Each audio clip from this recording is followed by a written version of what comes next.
Good morning, my dear student. શુભ પ્રભાત. પાંચમા ચેપ્ટરમાં આપણે આગળ વધીએ.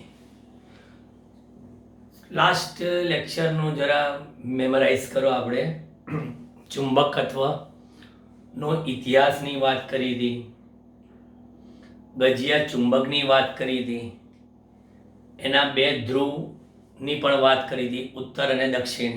અને એવું કીધું હતું કે ગજિયા ચુંબકનો મુક્ત એવો ઉત્તર કે મુક્ત એવો દક્ષિણ ધ્રુવ કદાપી સંભવિત નથી, એવી પણ વાત કરી હતી. ગજિયા ચુંબકની ડાયપોલ મોમેન્ટ અને એના ધ્રુવનું ધ્રુવમાન, એની પણ આપણે વાત કરી છે. હવે આજે આપણે સોલેનોઇડની વાત કરીએ કે સોલેનોઇડના લીધે ઉદ્ભવતું ચુંબકી ક્ષેત્રનું જે સૂત્ર હતું, બરાબર, એ સૂત્રનો ઉપયોગ કરીને આપણે સોલેનોઇડની અક્ષ પરના અતિ દૂરના એવા બિંદુએ ચુંબકી ક્ષેત્ર કેટલું મળે છે એની વાત કરીએ. એટલે સેમ સોલેનોઇડ એ એક પ્રકારનો ગજિયો ચુંબક તરીકે વર્તે છે. અને આપણને ખબર છે કે ગજિયા ચુંબકની અક્ષ પરનું અને વિષુવરેખા પરનું ચુંબકી ક્ષેત્ર કેટલું છે, બરાબર. પણ એ પહેલાં હું તમને કમ્પેરિઝન કરાવડાવીશ કે સોલેનોઇડ અને ગજિયા ચુંબક બંનેના ધ્રુવમાન વચ્ચેની સામ્યતા જોઈએ.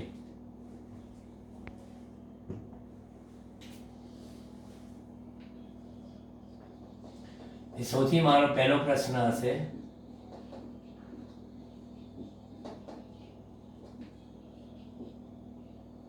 સોલેનોઇડના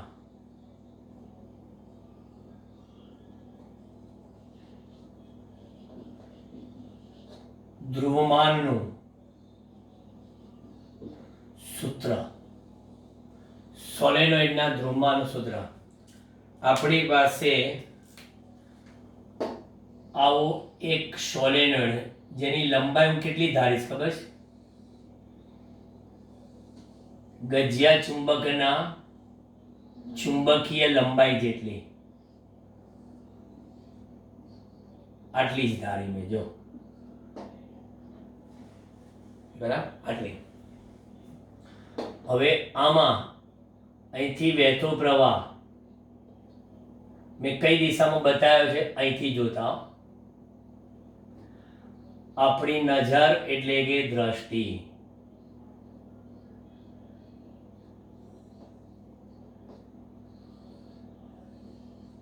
રાખો આ બાજુ. તો ગુચડાના આડછેદને લંબરૂપે સામેથી જોતા, જો અહીંયા આમાં એ જ રહેશે. પછી એવું ના કહેતા કે અહીંયા વિષમઘડી તો અહીંયા સમઘડી. હા, અહીંથી જોશો તો સમઘડી લાગશે, બરાબર. એટલે સોરી, વિષમઘડી બતાવવાની છે મારે. હા, આ રીતે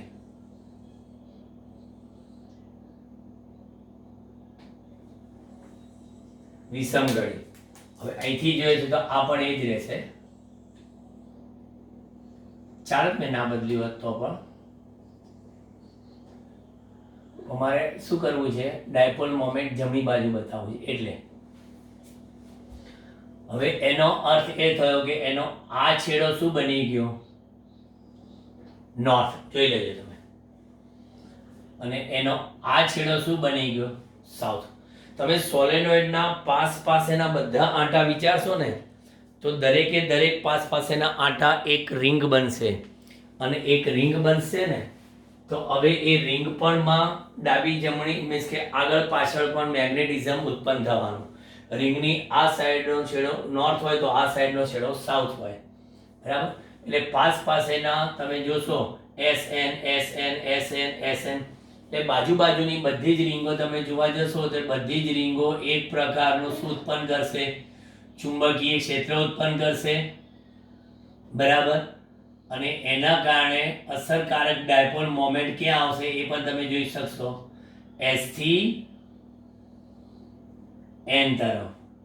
આને કહેવાય સોલેનોઇડની ડાયપોલ મોમેન્ટ. સોલેનોઇડની ડાયપોલ મોમેન્ટ S થી M. તો આપણને ખબર છે કે એક ગૂંચળાના માંથી વહેતા પ્રવાહના લીધે મળતી ડાયપોલ મોમેન્ટ કેટલી? તો કે ગૂંચળામાંથી વહેતો પ્રવાહ ગુણ્યા એ પ્રવાહના લૂપથી રચાતા આડછેદનું ક્ષેત્રફળ. એટલે આપણે કહી શકીશું અહીંયા આગળ કે સોલેનોઇડની ચુંબકીય ચાક માત્રા, સોલેનોઇડની ચુંબકીય ચાક માત્રા ms બરાબર IA લખાય, પણ સોલેનોઇડમાં આટા કેટલા? n. એટલે સોલેનોઇડની ચુંબકીય ચાક માત્રા કેટલી? ms બરાબર NIA જેટલી. મૂલ્ય લીધું. સદિશ લેવું હોય તો અહીંયા તીર મૂકી દો, અહીંયા તીર મૂકી દો, એટલે કામ પતી જાય. આપણે અત્યારે સોલેનોઇડની ડાયપોલ મોમેન્ટ શોધી. પરંતુ સોલેનોઇડમાં જે એના બે છેડે જે S અને N ધ્રુવ રચાયા, તો જે બે S અને N ધ્રુવ છે એ બંને વચ્ચેનું અંતર કેટલું? 2L છે. બરાબર. વળી આપણે કહીએ છીએ કે સોલેનોઇડ એ ગજિયા ચુંબકની ગરજ સારે છે. પણ એકલું સોલેનોઇડ નહીં, પ્રવાહધારિત. પ્રવાહધારિત સોલેનોઇડ ગજિયા ચુંબકની ગરજ સારે છે. એટલે એના માટે ms બરાબર તમે શું લખી શકો? એના બે ધ્રુવ વચ્ચેનું અંતર ગુણ્યા ps. s એટલે સોલેનોઇડનું ધ્રુવમાન, જ્યાં ps બરાબર સોલેનોઇડના ધ્રુવનું ધ્રુવમાન. એટલે એક આ ફોર્મ્યુલા યાદ રાખજો. હવે જોઈ લો, ms બરાબર twice L into ps, ms બરાબર NIA. તો પછી તમે લખી શકો કે twice L into ps બરાબર શું? તો કે NIA. twice L into ps બરાબર NIA. તો પછી ps બરાબર શું? n by 2L into IA. પરંતુ બધાને ખબર પડી ગઈ કે n by 2L એટલે સોલેનોઇડની એકમ લંબાઈ દીઠ આંટા, અને જેને તમે શું લખેશો? n, સ્મોલ n લેતા. તો n by 2L બરાબર સ્મોલ n. તો ps બરાબર શું થાય? NIA. જોઈ લો, ડાયપોલ મોમેન્ટ અને ધ્રુવમાન. સોલેનોઇડનું ધ્રુવમાન તમને કેટલું માલમ પડ્યું? તો કે સોલેનોઇડનું ધ્રુવમાન બરાબર NIA. કોઈ કે આ NIA ના NIA સરખું થયું ને? ના, આ એકમ લંબાઈ દીઠ આંટા છે અને આ કુલ આંટા છે. એકમ લંબાઈ દીઠ આંટા, કુલ આંટા. એટલે આનો એકમ મીટર ઇન્વર્સ થયા. બરાબર. આ મીટર સ્ક્વેર, આ એમ્પિયર, એટલે મીટર સ્ક્વેર ભાગ્યા મીટર એટલે એમ્પિયર ઇન્ટુ મીટર થયું. અને આનો એકમ એમ્પિયર ઇન્ટુ મીટર સ્ક્વેર. બરાબર. આપણા પાઠ્યપુસ્તકમાં સૂત્ર આપ્યું નથી આ વસ્તુ, પણ કોમ્પિટિટિવ લેવલે આ 1 માર્ક્સના ઓબ્જેક્ટિવ કાં તો ઉચકેટમાં અને પેલામાં 4 માર્ક્સના એમસીક્યુ તરીકે પૂછી શકે. તમારી પાસે n હોય, i હોય, a હોય, ચોખ્ખું જ કીધું હોય કે આટલા લંબાઈ દીઠ આંટા આટલા છે, એકમ લંબાઈ દીઠ આંટા આપી દીધા હોય, તો ધ્રુવમાનનું સૂત્ર આ થયું, ડાયપોલ મોમેન્ટનું આ થયું. હવે આપણે સોલેનોઇડમાં વચ્ચે એક નાનકડો ખંડ લઈને રિંગની વાત કરીએ, અને પછી સોલેનોઇડના મધ્ય બિંદુથી અતિ દૂરના એવા બિંદુએ ચુંબકીય ક્ષેત્ર, એટલે કે ગજિયા ચુંબકના અક્ષીય ચુંબકીય ક્ષેત્ર જેવું આવવું જોઈએ, એ આપણે અત્યારે સૂત્ર મેળવવા જઈ રહ્યા છે. કયું? કે સોલેનોઇડની અક્ષ પરના મધ્ય બિંદુથી અતિ દૂરના એવા x અંતરે ચુંબકીય ક્ષેત્રનું સૂત્ર. સોલેનોઇડની અક્ષ પરના, કારણ કે અત્યાર સુધી તો આપણે શેની વાત કરી ખબર છે? સોલેનોઇડના છેડા પરના બિંદુએ ચુંબકીય ક્ષેત્ર, સોલેનોઇડના મધ્ય બિંદુએ ચુંબકીય ક્ષેત્ર, અતિ લાંબા સોલેનોઇડના લીધે મળતું અક્ષ પરનું ચુંબકીય ક્ષેત્ર. હવે આ જોઈએ, આ પ્રકારનું છે. જો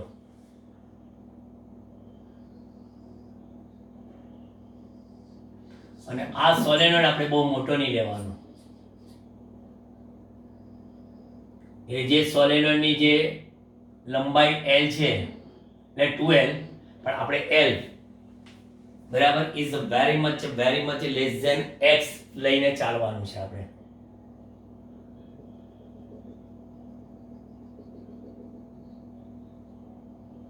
અહીંથી આ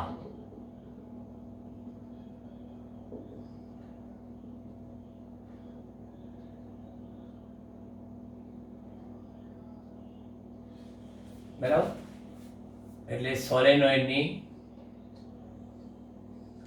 ટોટલ લંબાઈ આ L. પ્રવાહ આપણે એવી રીતે પસાર કરીએ કે જેથી મેગ્નેટિઝમ જમણી બાજુ મળે. આ પ્રવાહ I, આ સોલેનોઇડનું મધ્ય બિંદુ O. હવે અહીંયા આગળ એક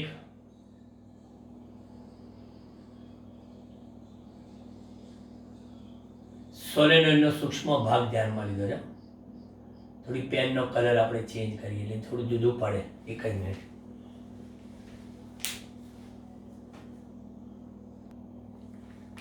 જો આપણે આને લાલ પેનથી બતાવીએ આપણે આને, અને અહીંયા કેન્દ્રથી x બતાવવું છે તો અહીંયા આગળ આ અંતર અતિ દૂરનું એવું r કે which is greater than and greater than L એવું આ બિંદુ P આ પસંદ કરીએ એટલે અહીંયા આગળ આપણે લખીએ r અંતરે. બરાબર, સોલેનોઇડનો એક નાનકડો ભાગ ધ્યાનમાં લો, સમજો બરાબર. આકૃતિમાં સોલેનોઇડના મધ્ય બિંદુથી આવો એક dx જેટલી લંબાઈનો એક નાનો ભાગ ધ્યાનમાં લો. આ એટલે અહીંયા આગળ કેન્દ્રથી આ અંતર x છે અને આ જે ભાગ બતાવીએ છીએ આપણે આટલો ભાગ એ કેટલી લંબાઈનો છે dx. અને આ ધારો કે આપણે સોલેનોઇડની ત્રિજ્યા કેટલી લઈએ એ લઈએ, બરાબર, સોલેનોઇડની ત્રિજ્યા. તો તમે જે નાનકડો સોલેનોઇડનો ખંડ લીધો છે એ મને લાગે છે એક dx પહોળાઈની એક રિંગ કહી શકાય. એટલે અહીં શું કર્યું મેં, જો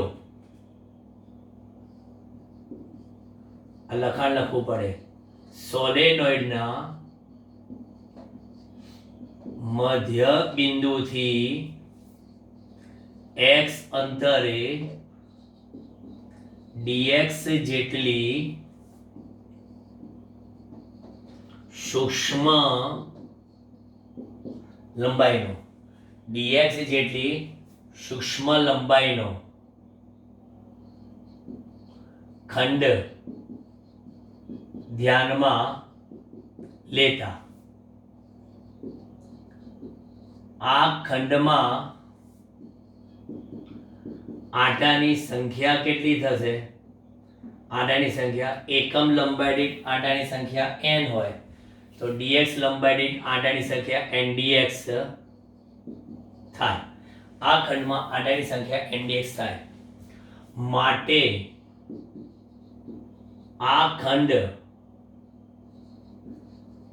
એ ત્રિજ્યાની, જોજો બરાબર સમજો, આ ખંડ એ ત્રિજ્યાની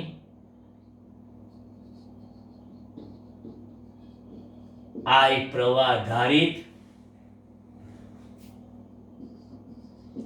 ndx આંટાવાળી રિંગ કહી શકાય. અને આ રિંગના કેન્દ્રથી અંતર માપવું પડશે, કારણ કે તમારે અહીંથી આ અંતર કેટલું છે તો કહે છે કે x છે, તો પછી અહીંથી આ અંતર કેટલું થશે તો કહે છે r માઇનસ x થશે. લો આટલું અંતર r માઇનસ x, જે આપણે પેલું કેન્દ્રથી અંતર કહેતા ને, હવે અહીંયા આ કેન્દ્રથી અંતર r માઇનસ x થશે, કે અહીંથી આ r છે આટલું x ઓછું થઈ ગયું, કેન્દ્રથી r માઇનસ x અંતરે આવેલ બિંદુ P પાસે ચુંબકીય ક્ષેત્ર dB, રિંગના કેન્દ્રથી x અંતર માટે તમને ખબર છે કે μ0 I અને આંટા કેટલા ndx ઇન્ટુ ત્રિજ્યા કેટલી sorry a square, μ0 I n dx a square upon કેટલા 2 ઇન્ટુ બ્રેકેટ a સ્ક્વેર વત્તા અથવા તો x સ્ક્વેર લખતા હતા ને એમ અહીંયા આગળ r માઇનસ x નો સ્ક્વેર વત્તા કેટલા a સ્ક્વેર રેઝ ટુ કેટલા 3/2 થાય. dB બરાબર μ0 in dx a square upon 2 r square minus x square plus a square raise to 3/2. પરંતુ તમને ખબર છે કે અત્રે r is very much greater than a બરાબર and x, કે કેન્દ્રથી r અંતર ઘણું લીધું છે, તમે અહીંયા કેન્દ્રથી સૂક્ષ્મ એવા x અંતરે પહોંચ્યા છો, તો તમારી પાસે અહીંયા dB બરાબર શું મળશે કે μ0 in dx ઇન્ટુ કેટલા a સ્ક્વેર અપોન કેટલા 2.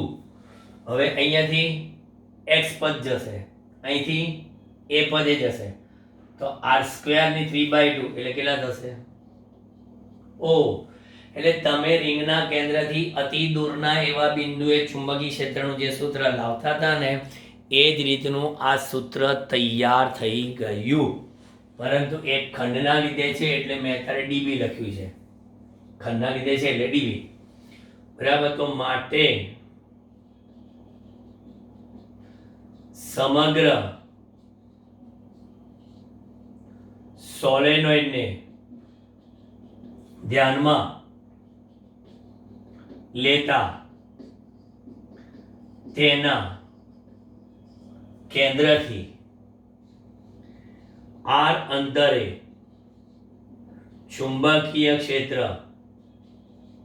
B બરાબર ઇન્ટિગ્રેશન ઓફ dB લખાય બરાબર. હવે સંકલન વેર ટુ વેર જોજો, તમારે અહીંયા સેન્ટરમાં ડાબી બાજુ માઇનસ l, જમણી બાજુ પ્લસ l, માઇનસ l થી પ્લસ l ની વચ્ચે શું કરી નાખવાનું ઇન્ટિગ્રેશન, પણ અચળ પદ μ0 in a square 2r cube આ બધું અચળ, માઇનસ l થી પ્લસ l ની વચ્ચે આ જે ખંડ છે dx બરાબર dx dx dx dx dx dx dx dx dx બરાબર dx dx આમથી dx dx આમથી એટલે -l થી +l ની વચ્ચે એનું સંકલન બરાબર. હવે આ બાજુનું બોર્ડ ભૂસવું પડશે ત્યાં સુધી આટલા સ્ટેપ પર નજર મારી દો.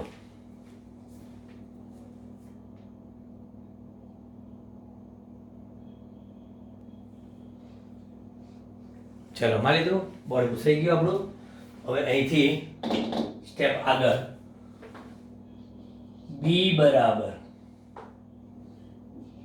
μ0 I n a square upon 2r cube integration dx નું x ઉપલી સીમા નીચલી સીમા એટલે μ0 I n a square upon 2r cube l minus minus l એટલે 2l થશે એટલે b બરાબર μ0 I n a square into 2l upon 2r cube. જોજો હવે, પરંતુ તમને ખબર છે કે અહીંયા આગળ n into 2l બરાબર કેટલા કે સોલેનોઇડના કુલ આંટા n into 2l બરાબર સોલેનોઇડમાં કુલ આંટાની સંખ્યા કે એકમ લંબાઈની આંટાની સંખ્યા ગુણ્યા ટોટલ લંબાઈ એટલે કુલ આંટાની સંખ્યા બરાબર. એટલે n થઈ ગયું. પછી એક કિંમત મૂકીને હજી એક સ્ટેપ આગળ વધીએ μ0 n μ0 આખો n a square upon 2r cube. એક કામ કરીએ, પાઈ વડે ગુણીએ ને પાઈ વડે ભાગીએ. બધો જ સ્વાર્થી સ્વભાવ આપણો. μ0 n I પાઈ સ્ક્વેર એટલે કે a upon 2 pi r cube. કારણ કે પાઈ a સ્ક્વેર એટલે કે સોલેનોઇડના આડછેદનું ક્ષેત્રફળ કે જેની ત્રિજ્યા તમે a ધારી હતી બરાબર. b બરાબર μ0 કેટલા ni એટલે m upon 2 pi r cube. કારણ કે ni a એટલે કે સોલેનોઇડની ડાયપોલ મોમેન્ટ જે હમણાં જ આપણે મેળવી હતી બરાબર ધ્રુવમાન લાવતી વખતે. પછી b બરાબર અહીં લખીએ 2 μ0 m upon 4 pi r cube. શું કર્યું? 2 વડે ગુણ્યા 2 વડે ભાગ્યા બરાબર. એટલે આપણે આને અતિ દૂરના બિંદુએ કહીએ તો આ સોલેનોઇડ એક નાના ગજ્જા ચુંબક જેવું કહી શકાય. એવું એમ કહેવાય કે ઉપયુક્ત સૂત્ર નાના ગજિયા ચુંબકની અક્ષ પરના અતિ દૂરના r અંતરે મળતા ચુંબકીય ક્ષેત્ર જેવું જ છે. તો એવું વિષુવરેખાનું પણ તમે લાવી શકો કે μ0 m upon 4 pi r cube. કે એમાં ખાલી 2 જતા રહે, ઉપર વેક્ટર મૂકો તો વેક્ટર આવી જાય બરાબર. એટલે આ આખી વાત પતી ગઈ તમારી. ક્લિયર થઈ ગયું વિઝન બરાબર. અહીંથી તમારે આ કેન્દ્રથી અંતર r - x લીધેલું એટલે ફરી પાછી આ થિયરી પર નજર મારો કે આ મોસ્ટ ઇમ્પોર્ટન્ટ થિયરી પરીક્ષા માટે કહી શકાય સોલિનોઇડ વાળી. હવે આપણે આના પછીના બોર્ડમાં લઈએ છે શું કે ચુંબકીય સોય પર લાગતા ટોર્કનું સૂત્ર જે આપણે મેળવીશું. આમ તો ચોપડીમાં ડાયરેક્ટ આપેલું છે. અને પછી વિદ્યુત ક્ષેત્ર અને ચુંબકીય ક્ષેત્રની સાથેની સામ્યતાના કેટલાક સૂત્રોનું આપણે લિસ્ટ બનાવીશું. ઓકે, જોઈ લો ત્યાં સુધી.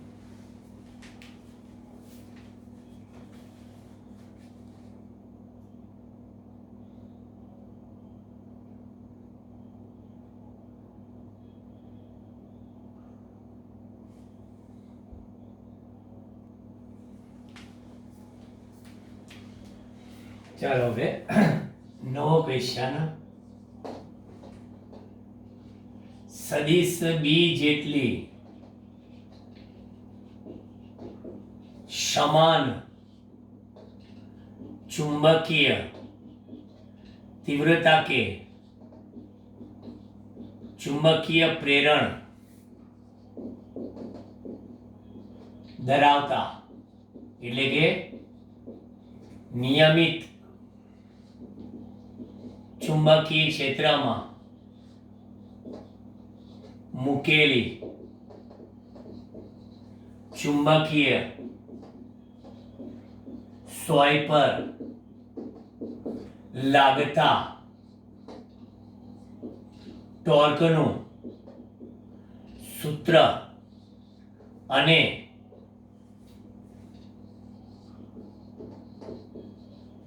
ચુંબકીય સ્થિતિ ઊર્જાનું સૂત્ર મેળવો. ટોર્કનું સૂત્ર અને ચુંબકીય સ્થિતિ ઊર્જાનું સૂત્ર મેળવો. ચાલો, ડાયરેક્ટ આપેલું છે. આપણે જેવી વાત આપણે વિદ્યુત ડાયપોલને સમાન એટલે કે નિયમિત એવા શેમાં મૂકેલી? વિદ્યુત ક્ષેત્રમાં. અહીંયા આગળ સમાન એવું ચુંબકીય ક્ષેત્ર. હવે એમાં માની લો કે આપણે આ રીતે રાખીએ છીએ, એટલે આમાં વિચારી લઈએ કે આ આપણી વાય અક્ષ,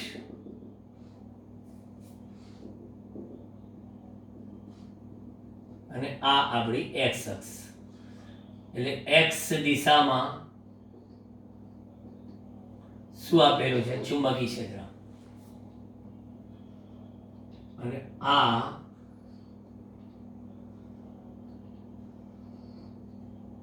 ચુંબકીય સોય આપણી,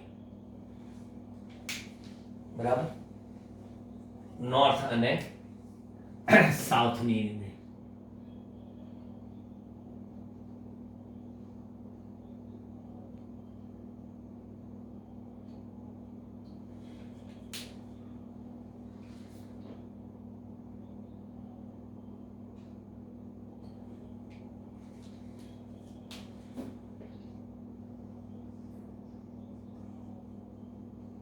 ચુંબકીય સોયનો એક છેડો અને આ એનો બીજો છેડો, બરાબર. એકને આપણે કહીશું સાઉથ અને બીજાને કહીશું નોર્થ. આપણને ખબર કે ચુંબકીય સોયની ચુંબકીય લંબાઈ કેટલી છે? ટ્વાઇસ એલ છે. અને આ એનું સેન્ટર O. જે રીતે S એ ઋણની ગરજ સારે છે અને N એ ધનની. ઋણની ગરજ એટલે અહીંયા આગળ તમે એમ કહી શકો કે કયો વીજભાર?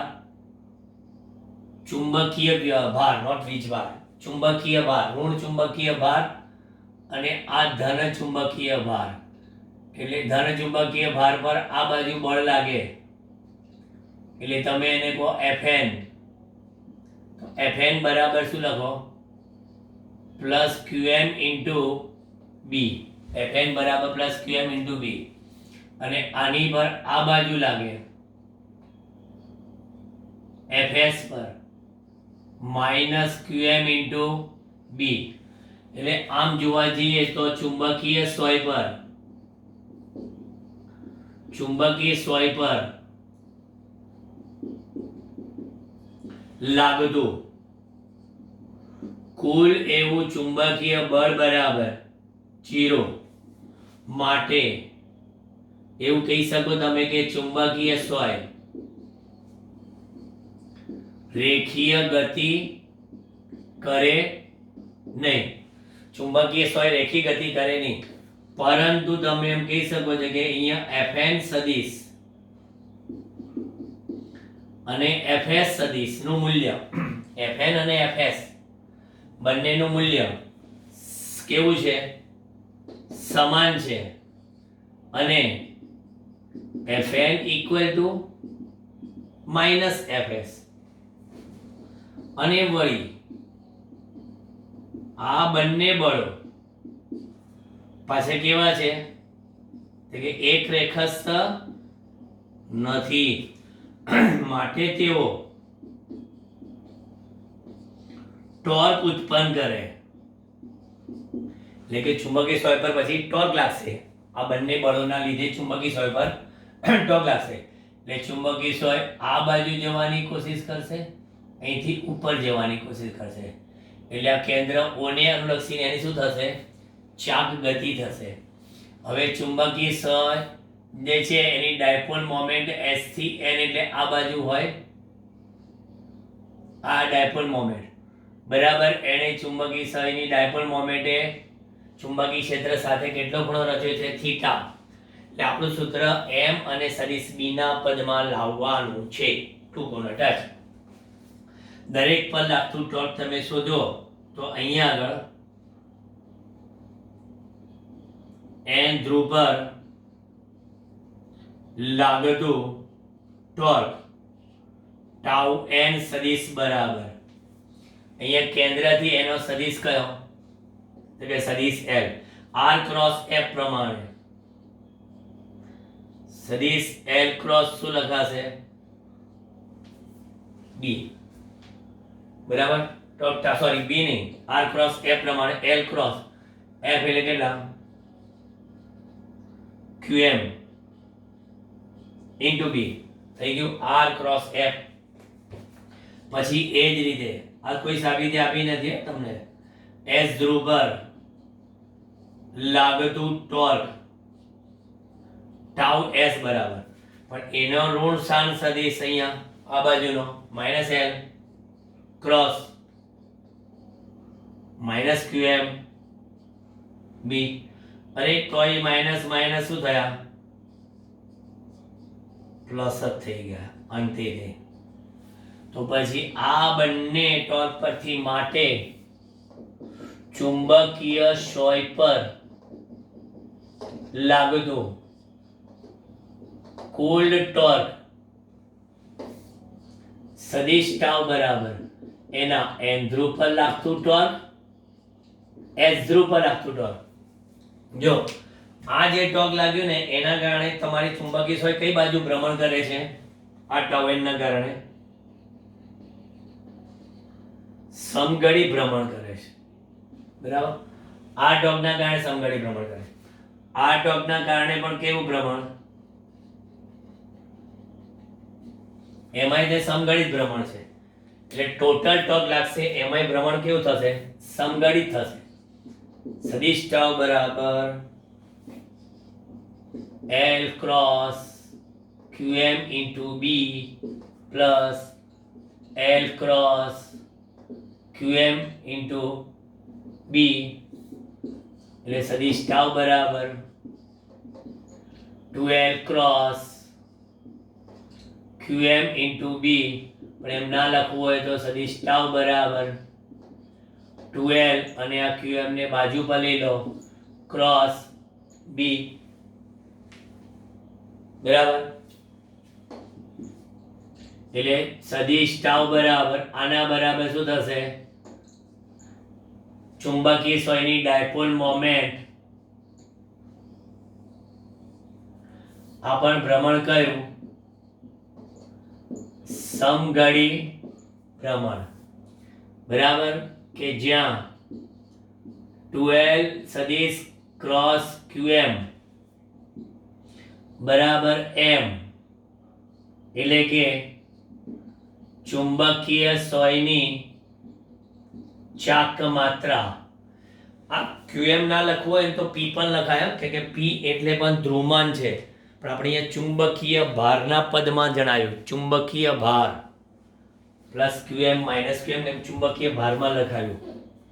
એટલે મૂલ્યની દ્રષ્ટિએ જોવા જાવ તો આનું મૂલ્ય કયું? ટાઉ બરાબર MB sin થીટા. આ ટોર્ક લાગતા થીટા શું થશે? ટાઉ એટલે કે ચુંબકીય સોય પર ટોર્ક લાગતા તે ભ્રમણ કરશે, જેમાં એનો થીટા શું થશે? ઘટે છે. ભ્રમણ કરે એટલે થીટા એનો ઘટે છે. જ્યારે થીટા બરાબર 0 ડિગ્રી થાય ત્યારે ટાઉ બરાબર 0 થતા ચુંબકીય સોય સમતોલન સ્થિતિમાં આવે છે. એટલે ચુંબકીય સોયની સ્થાયી સ્થિતિ આવી જાય, બરાબર, કેમ કે એમબી સાઇન 0 થઈ જાય. પછી એને એની આ સ્થાયી સ્થિતિમાંથી થીટા ખૂણે લઈ જવો હોય તો કાર્ય કરવું પડે, બરાબર. એટલે એ એક્સ્ટ્રા વાત છે. ચુંબકીય સોયને તેની સ્થાયી સ્થિતિમાંથી થીટા કોણે લઈ જવા માટે કરવું પડતું કાર્ય W કેટલું થાય? તો કે W બરાબર આપણે જે જોઈતું હોય તો સીધો જ હિસાબ છે કે તમારે 0 થી થીટા, બરાબર, 0 થી થીટા અને અહીંયા આગળ સીધું કયું? Tau into d theta. એટલે MB sine theta d theta. એટલે એમબી ક્યાં આવી જાય? 12 ઇન્ટિગ્રેશન 0 થી theta sine theta d theta, આવી રીતે લખી દેવાય. પરંતુ સાઇન થીટા સંકલનમાં કરો તો શું થશે? વિકલન cos થીટા. સંકલનમાં લખશો તો mb into minus cos theta, ઉપલી સીમા નીચલી સીમા, સમતોલન સ્થિતિથી થીટા લઈ ગયા તમે. w બરાબર mb minus cos theta minus minus plus cos. Okay, તો તમારી પાસે આ કાર્યનું સૂત્ર શું આવ્યું? ચલો, ક્લિયર, બરાબર. ટોર્કનું સૂત્ર આવી ગયું તમારી પાસે, કાર્યનું સૂત્ર પણ આવી ગયું. હવે આગળ વધીએ. શું જોઈએ છે કે ચુંબક પર આ ટોર્ક લાગે તો ચુંબકની સ્થિતિ ઊર્જા મારે જોઈએ છે, જે આપણે સૂત્ર લાવવાનું છે. પોટેન્શિયલ એનર્જી, ચુંબકીય ડાયપોલની સ્થિતિ ઊર્જા. ચુંબકીય ડાયપોલની સ્થિતિ ઊર્જા. તો આ જે તમે કાર્ય કર્યું ને, બરાબર, મેં તો 0 થી થીટાની વચ્ચે સંકલન કર્યું, બરાબર, પણ અહીંયા આગળ ચુંબકીય સ્થિતિ ઊર્જા એટલે મેગ્નેટિક પોટેન્શિયલ એનર્જી, સીધું ટાઉ ડી થીટા લખી નાખો. અને ટાઉ ડી થીટા એટલે MB sine theta d theta. એટલે યુએમ બરાબર MB sine theta d theta. એટલે યુએમ બરાબર એમબી સાઇન થીટા નું સંકલન માઇનસ કોસ થીટા. એટલે યુએમ બરાબર માઇનસ એમબી કોસ થીટા. માટે સીધી ઊર્જા બરાબર માઇનસ એમ ડોટ બી ઓ. આમ પણ લખી શકાય ચુંબકીય સીધી ઊર્જા, બરાબર. આ તબક્કાવાર આગળ ગયા, પણ માત્ર આપણે તમારે સીધી ઊર્જાનું સૂત્ર જોઈતું હોય તો તમારે આટલું જ લખવાનું, સીધું છે. હવે આમાં તમે વિચાર કરો કે થીટા બરાબર 0 ડિગ્રી હોય, બરાબર, તો u બરાબર કેટલા? માઇનસ um બરાબર માઇનસ mb. માટે ચુંબકીય ડાયપોલ સ્થાયી સમતોલનમાં હોય. સ્થાયી એટલે કે સ્થિતિ ઉર્જા એની નેગેટિવ, અને સમતોલન એટલે કે ટોર્ક થીટા બરાબર 0 હોય તો ટોર્ક 0 થાય. એટલે આ એક પરિસ્થિતિની વાત કરી. બીજી થીટા બરાબર 180 ડિગ્રી હોય તો um બરાબર પ્લસ mb હોય. આ માઇનસ mb, આ પ્લસ mb. એટલે તો પછી કહેશો કે ચુંબકીય ડાયપોલ એ અસ્થાયી ખરો, પણ ટોર્ક 0 છે એટલે અસ્થાયી સમતોલનમાં. ક્યારે તે સ્થાયી સમતોલન પ્રાપ્ત કરે ને ક્યારે તે અસ્થાયી સમતોલન પ્રાપ્ત કરે એનું આપણે સૂત્ર મેળવ્યું. બરાબર. હજી પણ આ ડાયપોલને તમે જોશો કે અથવા આ ચુંબકીય સોય ડાયપોલ જ સહી, એને સહેજ થીટા જેટલું સૂક્ષ્મ સ્થાનાંતર કરાવીને છોડી દઈએ તો ચુંબકીય સોય આમ આમ આમ આમ દોલનો કરે. એટલે કે કહે છે કે તે કોણીય સરળ આવર્ત ગતિ કરે. તો કોણીય સરળ ગતિ કરે તો એના આવર્તકાળનું સૂત્ર મેળવો.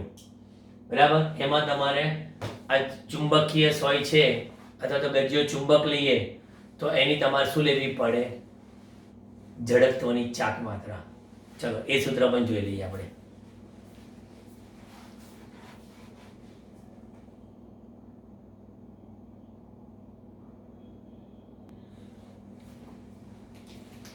ચાલો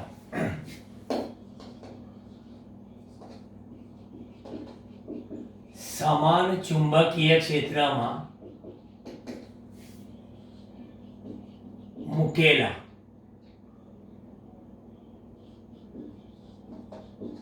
ગજિયા ચુંબકને, સમાન ચુંબકીય ક્ષેત્રમાં મૂકેલા ગજિયા ચુંબકને એટલે કે આપણી ચુંબકીય ડાયપોલને, બરાબર, ને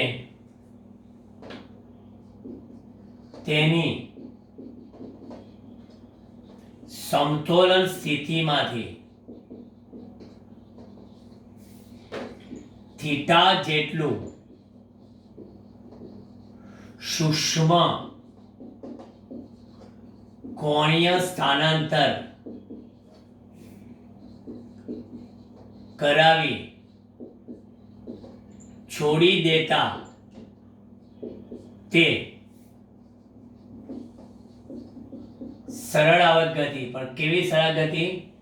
કોણીય સરળ આવર્ત ગતિ કરે છે. માટે તેનો આવર્તકાળ કેપિટલ ટી, માટે તેના આવર્તકાળ કેપિટલ ટી નું સૂત્ર તારવો. લો આ આખું એક બીજો મોસ્ટ ઇમ્પોર્ટન્ટ ક્વેશ્ચન. એના જે સૂત્ર આવશે ને એના ઉપરના દાખલા કામ લાગશે.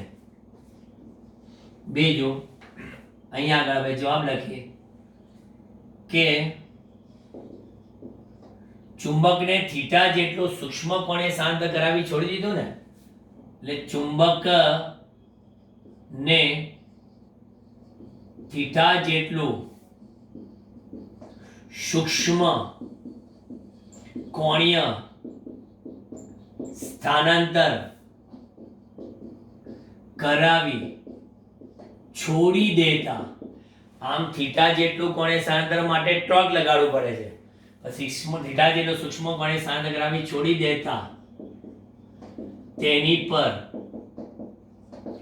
લાગતું પુનઃસ્થાપક ટોર્ક ટાઉ બરાબર માઇનસ mb sin થીટા. પેલું લગાડવામાં આવતું ટોર્ક કયું લાગતું હતું? Torque mb sin theta. આ કયું?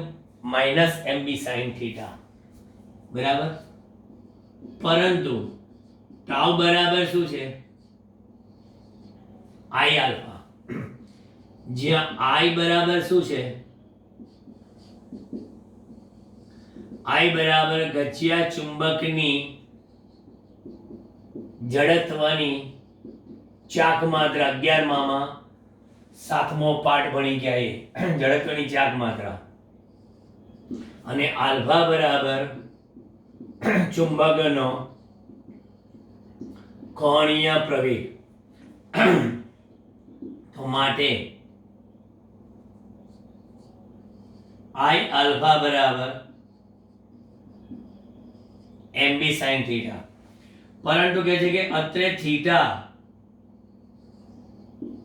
ખૂબ જ નાનો, એટલે શેમાં? રેડિયનમાં. થીટા ખૂબ જ નાનો એટલે કે રેડિયનમાં હોવાથી sine theta is approximate theta લઈ શકાય, અને આલ્ફા બરાબર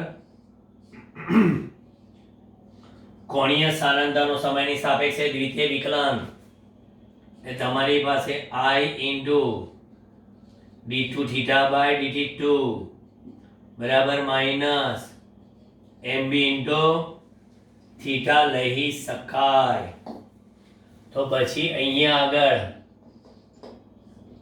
d2 થીટા બાય dt2 બરાબર minus mb by I minus mb by I into theta બરાબર. હવે કહે છે આ સૂત્રને કોણીય સરળ આવર્ત ગતિના વિકલ સમીકરણ d2 થીટા બાય dt2 બરાબર માઇનસ ઓમેગા સ્ક્વેર થીટા, અને રેખીય ગતિના સહગુણક સમીકરણ જોઈએ તો રેખીય ગતિ લેવી હોય તો d square x by dt square omega square x સાથે સરખાવી શકાય. એટલે કે આપણે આ કોણીય સહગુણક કરે છે સાબિત થઈ ગયું, માટે ઓમેગા સ્ક્વેર બરાબર શું આવ્યું? mb બાય I, માટે ઓમેગા બરાબર રૂટ mb બાય I. આ કોણીય આવૃત્તિ થઈ, પરંતુ કોણીય આવૃત્તિ એટલે 2 pi by capital T under root of mb by I, માટે આવર્તકાળ ગજિયા ચુંબકનો T બરાબર 2 પાઈ અંડર રૂટ ઓફ વ્યસ્ત થઈ જશે I ma. હું કામ mb લખું? મારી પબ્લિસિટી ના કરું? હું કામ mb લખું? bm I ma bm T બરાબર 2 pi under I by bm. ગજિયા ચુંબકની ડાયપોલ મોમેન્ટ, એની જડતાની ચાક માત્રા. હવે ધારો કે ગજિયા ચુંબક તરીકે તમે એકદમ આવો સળિયા ટાઈપનો લીધો ચુંબક, તો 1/2 ml² કરીને લઈ શકાય. ટૂંકમાં જેવા પ્રકારનો ગજ્ય ચુંબક હોય એ પ્રમાણે તમારે આ જડતાની ચાક માત્રા લઈ શકાય, અને જે ચુંબકી ક્ષેત્રમાં મૂક્યો એ પ્રમાણે તમે બી મૂકી શકો. Okay, clear?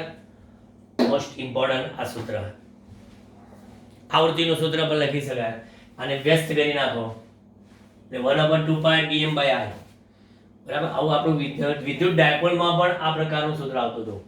એટલે કમ્પેરિઝન તમે કરવા બેસો ને તો કમ્પેરિઝન બધાની ફટાફટ થઈ શકે. બરાબર. કે દાખલા તરીકે અહીંયા વિદ્યુત ડાયપોલમાં ઇલેક્ટ્રિક ડાયપોલ મોમેન્ટ PE બરાબર આપણે લખતા હતા કેટલી? Twice A into Q. બરાબર. અને અહીંયા આગળ ડાયપોલ મોમેન્ટ બરાબર કેટલી? ટ્વાઇસ L ઇન્ટુ અહીંયા આગળ Q લખ્યું તો અહીંયા આગળ તમે શું લખી શકો? ચુંબકીય ભાર. અને ચુંબકીય ભાર ના લખવું હોય તો શું લખી શકો? ટ્વાઇસ L ઇન્ટુ ધ્રુવમાન. એકા કમ્પેરિઝન. બીજું આમાં 1/4 પાઈ એપ્સિલોન 0 લખો, તો આમ લખો μ0/4 પાઈ. પછી બીજી કમ્પેરિઝન, આમાં ટાઉ બરાબર તો કહે છે કે P ક્રોસ E, ટાઉ બરાબર P ક્રોસ E, તો આમાં ટાઉ બરાબર કયું? P વિદ્યુત ડાયપોલ મોમેન્ટ, ચુંબકીય dipole moment, m cross B લો. પછી આમાં સીધી ઉર્જા ઇલેક્ટ્રિક E UE બરાબર UE બરાબર આપણે શું લખીએ છીએ? માઇનસ P ડોટ E બરાબર માઇનસ P ડોટ E. તો આમાં ચુંબકીય સીધી ઉર્જા બરાબર માઇનસ m ડોટ B લખીએ. ઓકે.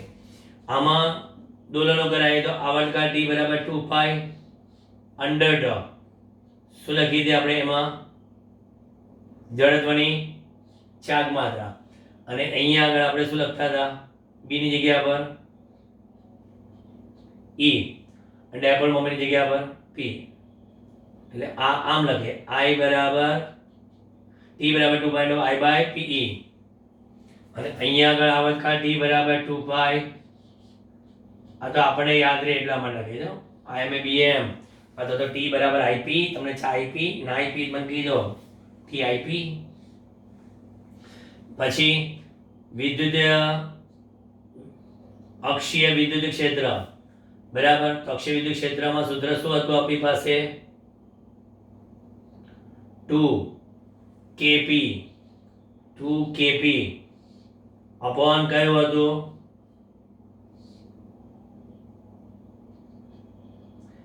z² માઇનસ a² નો square z² minus a². k એટલે આપણે એક્ચ્યુઅલી ખબર છે કે આના બરાબર આપણે શું લખતા હતા k e એક્સિસ. તો અહીંયા આગળ b axis 2 μ0 m upon 4 pi z² minus l² નો સ્ક્વેર. અતિ દૂરના બિંદુએ જતા રહો એટલે કે z is very much greater than a પાસે. તો e એક્સિસ કેટલા મળતા હતા તો કહે છે કે 2 kp બાય શું થશે 2 kp બાય 2 kp z હતો પર અને અહીંયા આગળ z ક્યુબ અને અહીંયા આગળ પણ 2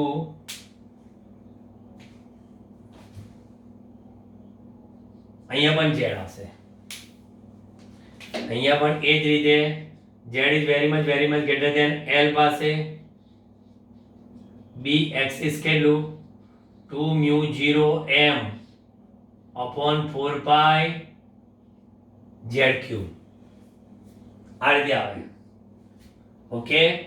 હવે હજી બીજી કમ્પેરિઝન બાકી છે જે છેલ્લી કઈ e ઇક્વેટર વિદ્યુત વિષુવરેખા પર આપણે શું લખીએ છીએ આ મૂલ્ય લખો તો દિશા નથી બતાવતો. દિશા બતાવે તો અહીંયા આગળ કેરેટ આવે પાછું kp upon z ની જગ્યા પર આપણે શું લખ્યું હતું y² plus a² raised to 3/2 બરાબર.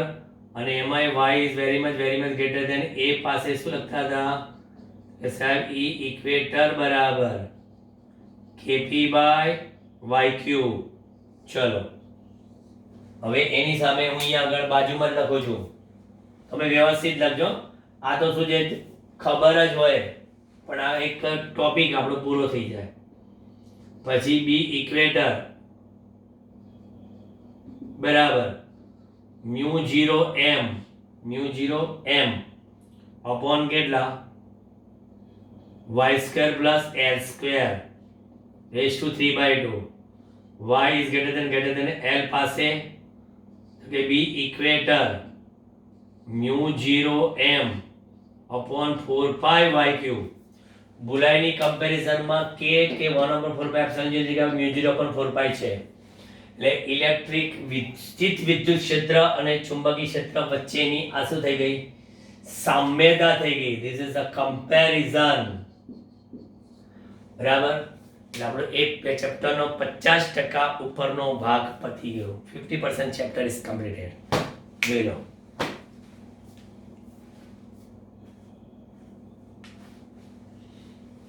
બરાબર. પછી નેક્સ્ટ સેશનમાં આપણે જોઈશું પૃથ્વીનું ચુંબકીય ક્ષેત્ર પછી મેગ્નેટાઇઝેશન એ બીજો ભાગ હશે અને છેલ્લો ભાગ હશે આપણે શું જુદા જુદા પ્રકારના ચુંબકીય પદાર્થો ડાયામેગ્નેટિક પેરામેગ્નેટિક અને ફેરોમેગ્નેટિક. ઓકે. ટૂંકમાં 2-3 લેક્ચરનું જ કામ છે આ ચેપ્ટરમાં. પછી એક્ઝામ્પલ આપણે જોઈશું. ઓકે. બાય.